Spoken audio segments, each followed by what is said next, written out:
Hello बच्चों, कैसे हैं आप सभी। क्लासिक सिविक्स सामाजिक आर्थिक एवं राजनीतिक जीवन और इसका अध्याय हमारा चौथा है लेन देन का बदलता स्वरूप।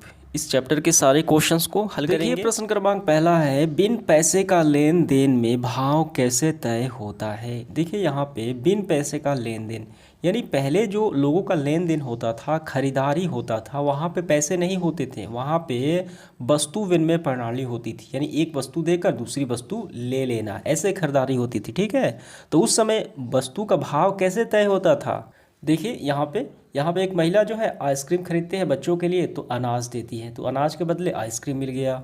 तो ये विधि कहलाती है वस्तु विनिमय प्रणाली। हाल में है कि बिन पैसे का लेन देन में भाव कैसे तय होता है। तो बिन पैसे के लेन देन में भाव जो है एक वस्तु से दूसरी वस्तु के तुलना के द्वारा, महत्ता के द्वारा तय होता है, और दूसरा है बातचीत के द्वारा।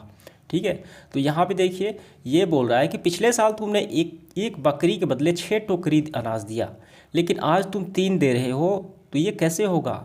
यानी 3 टोकरी यानी आधी बकरी को मैं बकरी को नहीं काट सकता, तो ये एक बकरी की कीमत हो गई 6 टोकरी, ये तुलना हो गई। ठीक है, अब इसके बाद देखिए ये जो भाव तय होता है ये आपस में मोल भाव की तरह होता है, यानी आपस में बातचीत करके तय होता है। इसी तरीके से यहाँ पर भी आप समझ सकते हैं। तो इसका उत्तर हम करेंगे, बिन पैसे के लेन देन में वस्तु विनिमय प्रणाली अपनाई जाती है, जिसमें वस्तु का मूल्य यानी भाव एक दूसरी वस्तु से तुलना से, वस्तु की महत्ता से आपसी बातचीत के माध्यम से निर्धारित होता है कि ये वस्तु के बदले वो वस्तु मिल जाए। ठीक है, तो यानी ज़रूरत के अनुसार उसका वैल्यू होता था, पहले उसका भाव तय होता था, भाव निर्धारण में कठिनाई होती थी। समझ में आ गया, तो ये आपका उत्तर हो गया। इसके बाद देखिए दूसरा सवाल, पैसे के माध्यम से लेन देन में किस प्रकार की सहूलियत होती है। देखिए पैसे के माध्यम से लेन देन की पहली सुविधा की हुई कि वस्तु विनिमय प्रणाली पूरी तरीके से बंद हो गई, काफ़ी आसानी हो गई व्यापार करने में। यानी देखिए वस्तुओं को रखेंगे तो सड़ने गलने का डर रहता था, लेकिन पैसे को हम नहीं, यानी पैसे नहीं सड़ते गलते। ठीक है, इनको अगर ज़्यादा दिन तक रखा जाए तो सड़ जाती हैं, मर भी जाती हैं ये सारे। ठीक, अगर देखिए कोई जानवर को हम खरीदे रखें तो वो मृत्यु का खतरा रहता था, यानी धन समाप्त हो जाएगा, और एक स्थान से दूसरे स्थान वस्तु का ले जाना वो भी काफ़ी कठिन होता था। तो पैसे के आ जाने से सब आसानी हो गई। तो इसका उत्तर हम ऐसे लिखेंगे, पैसे के माध्यम से लेन देन से निम्नलिखित सहूलियत होती है, वस्तु का विनिमय नहीं करना पड़ता। पहले तो ये हो गया, सभी वस्तु को उचित मूल्य मिलता है, उसका वैल्यू उचित मूल्य मिल जाता है, जिससे व्यापार करना आसानी होती है। पैसे लेकर हम चाहे जो भी वस्तु खरीद सकते हैं, बेच सकते हैं। पैसे के लेन देन से पैसे को आसानी से रख सकते हैं, सड़ता गलता नहीं, तथा आसानी से दूसरे स्थानों पर ले जा सकते हैं। तो ये फ़ायदे होते हैं। समझ में आ गया। इसके बाद देखिए तीसरा सवाल, नीचे दी गई तालिका देकर समझाएं कि किसी भी दो व्यक्ति के बीच सौदा यानी लेन देन व्यापार क्यों नहीं हो रहा है। देखिए खरीदना चाहते हैं, बेचना चाहते हैं। राजन खरीदना चाहता है गुड़ और बेचना चाहता है बकरी। तो यहाँ पे देखिए गुड़ और चावल का तो हम आपस में बंटवारा कर सकते हैं, लेकिन बकरी का हम कैसे बांटें, कैसे उसको तोड़े काटें। तो यहाँ पर भी आप समझ सकते हैं कि ये बोल रहा है कि पिछले साल तुमने 6 टोकरी के बदले एक बकरी ठीक है दिया, लेकिन तुम आधी टोकरी दे रहे हो, तो मैं बकरी को आधी कैसे काटूं। तो ये समस्या हो जाती है। ठीक है, तो यहाँ पे आप नज़र डालेंगे तो यहाँ पे बकरी है और यहाँ पर भी बकरी है और यहाँ पे, तो इन दोनों के साथ समस्या खड़ी हो जाएगी। तो इसका उत्तर हम ऐसे लिखेंगे, यहाँ लेन देन अर्थात सौदा न होने का मुख्य कारण बकरी है। वस्तु विनिमय प्रणाली में बकरी का बंटवारा किसी भी तरह से नहीं किया जा सकता, हम इसको नहीं बांट सकते, नहीं काट सकते हैं। यहाँ चावल गुड़ को तो हम संभव है लेता, इसी कारण सौदा नहीं हो पा रहा है। ठीक है, अगला सवाल देखिए चौथा हमारा, रचित तथा दुकानदार को लेन देन में क्या सहूलियत हुई, क्या आसानी हुई।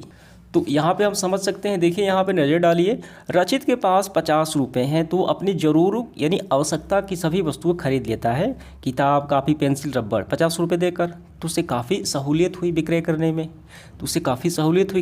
में, और वही दुकानदार को 50 रुपये मिल गए, तो वो अपनी ज़रूरत के हिसाब से जो सामान दुकान का है वो उसको खरीद लेगा, और आमदनी कुछ रुपये परिवार के लिए भी रख लेगा और कुछ भविष्य के लिए भी बचा लेगा।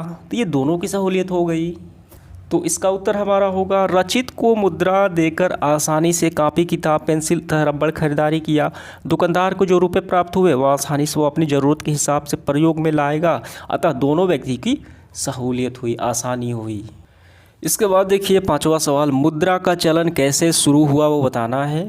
तो देखिए इसका उत्तर हम यहाँ से लिखेंगे, प्राचीन काल से आज तक मुद्रा का स्वरूप निरंतर बदल रहा है। जी बिल्कुल सही बात है, हमेशा मुद्रा का रूप जो है बदलते रहता है। मुद्रा स्वरूप वस्तु मुद्रा के बाद सर्वप्रथम धातु मुद्रा का चलन हुआ, ठीक है, जिसमें लोहा, तांबा, पीतल, चांदी ये सारे मुद्रा के तौर पे प्रयोग करने लगे।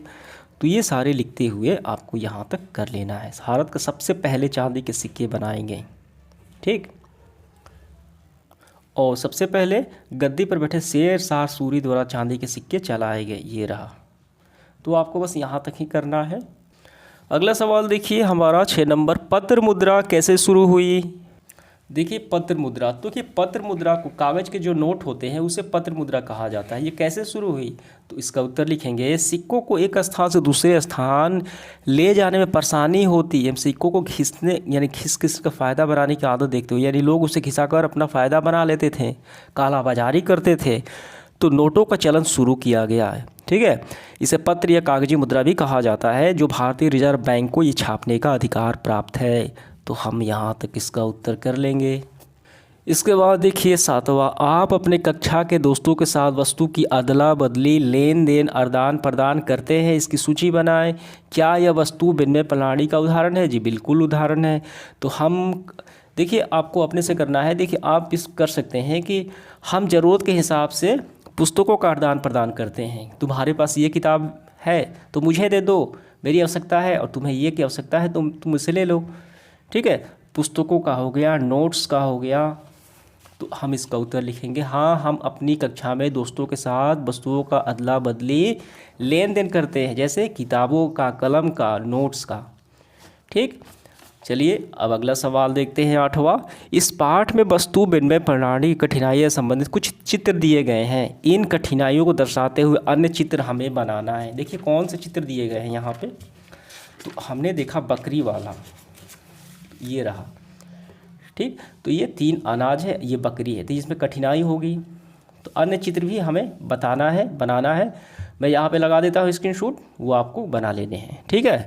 तो समाप्त होता है सेशन। धन्यवाद।